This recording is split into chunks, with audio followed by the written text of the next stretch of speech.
Hello. Hello. Hello, how are you? I'm fine. Good. And you? I'm good. I just wanted to catch up with you on what you thought when you were there. Okay, yes, I returned last night already, Yeah. so that I was 1 day. Yeah. Impressions? Impressions are sad. Mm-hmm.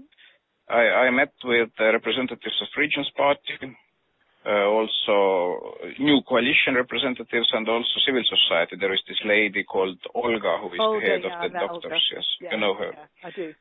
Yes, so that, well, my impression is in this sense sad that there is, well, no trust towards also these politicians who will return now to the coalition.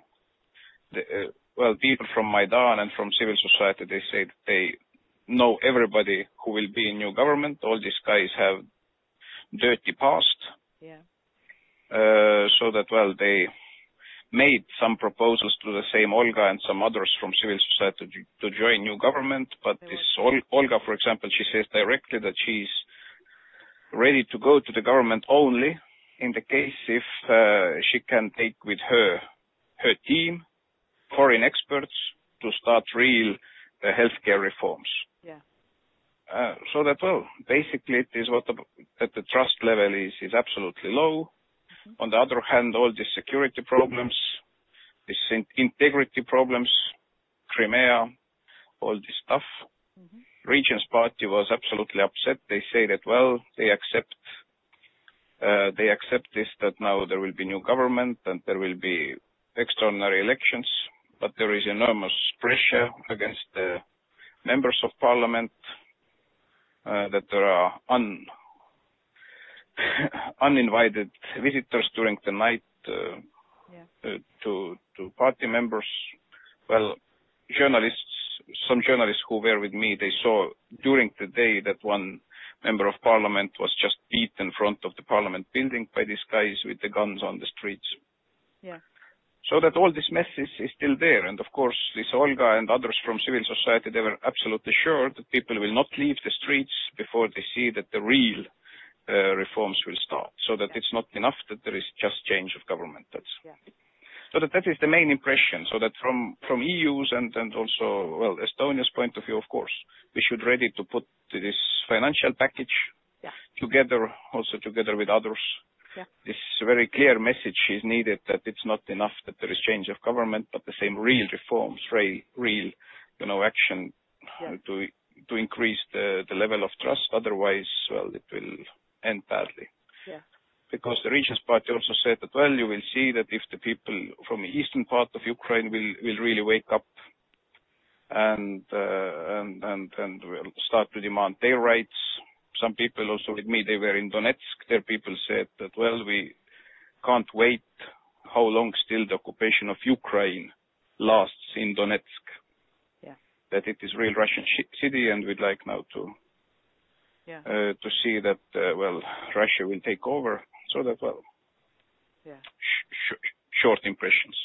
No, very, very interesting. I've just had a big meeting here with Olli Rehn and the other commissioners to talk about what we can do. I mean, we're working on financial packages, short, medium, long term, everything from how we get money in quickly, how we support the IMF, and how we get a kind of investment packages and business leaders and so on.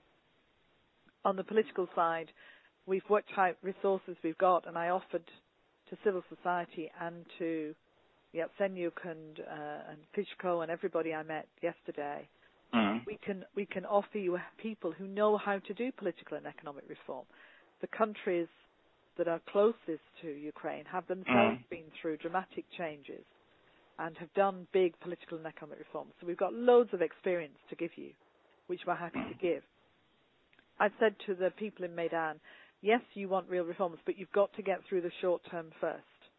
So you need to find ways in which you can establish a process that will have anti-corruption at its heart, that will have people working alongside until the elections, and that you can be confident in the process. And I said to Olga, you may not be health minister now, but you need to think about becoming health minister in the future, because people like you are going to be needed to be able to make sure that will happen.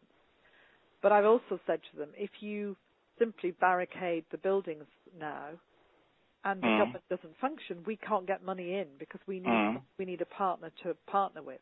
Absolutely. And I've said to the the opposition leaders shortly to become government, you need to reach out to Майдан. You need to be, engaging with them. You also need to get ordinary police officers back on the streets under a new sense of their role, so that people feel safe. I said to the Party of the Regions people, you have to go and lay flowers where the people died. You have to show that you understand what has happened here. Absolutely. Because what you're experiencing is anger of people who've seen the way that Yanukovych lived and the corruption, and they assume you're all the same. And those are the people who've lost people and who feel that, he ordered that to happen. There's quite a lot of shock, I think, in the city, a lot of sadness and shock, and that's going to come out in some very strange ways if they're not careful. So I think all of this we just have to work on. So we've done a big meeting here today to try and get this in place. But very interesting, your observation. It is, and well, actually the only politician the people from civil society mentioned positively was Poroshenko. Yeah. So that he has some sort of, trust among all these Maidan people and civil society. And second, what was quite disturbing, the same Olga told that, well, all the evidence shows that people who were killed by snipers from both sides, among policemen and people from the streets, that they were the same snipers killing people from both sides. Well, that's. So that, and then she also showed me some photos. She said that has medical doctor. She can, say that it is the same handwriting, the same type of bullets, and it's really disturbing that now the new coalition, that they don't want to investigate what exactly happened, so that there is now stronger and stronger understanding that behind snipers it was not Yanukovych, but it was somebody from the new coalition. I think they do want to investigate. I mean, I didn't pick that up. That's interesting. Gosh. Yeah, so that it was, in this sense, disturbing that if it starts now to live its own life very powerfully, that it already discreditates from very beginning also this new coalition. I mean, this is what they've got to be careful of as well, that they need to demand great change, but they've got to let the RADA function. If the RADA doesn't function, then it's complete chaos. So that it's all, being an activist and a doctor is very, very important, but it means you're not a politician. And somehow they've got to come to a kind of accommodation for the next few weeks with how the country's actually going to run. And then we get the elections and things can change. And that's, I think, going to be quite important. I'm planning to go back early next week, probably on Monday. It's really important that now people from Europe and also West show up there, so that it's absolutely. Well, Miroslav's going with the Visegrad group on Friday, Saturday. William Hague's going Sunday. I'll be back again Monday. Yes, I heard also that Canadian minister is going on Friday, and yesterday also William Burns was there. Bill was there. I saw Bill. Yeah, we met also with Burns there in Kiev yesterday. Yeah, good. Yeah, I didn't know John Bird was going. I'll get hold of him. Okay, my friend. Great to talk to you. Stay in touch. Thanks for these comments, and wish you, nice Australia. Yeah. What? Nice Australia. Enjoy.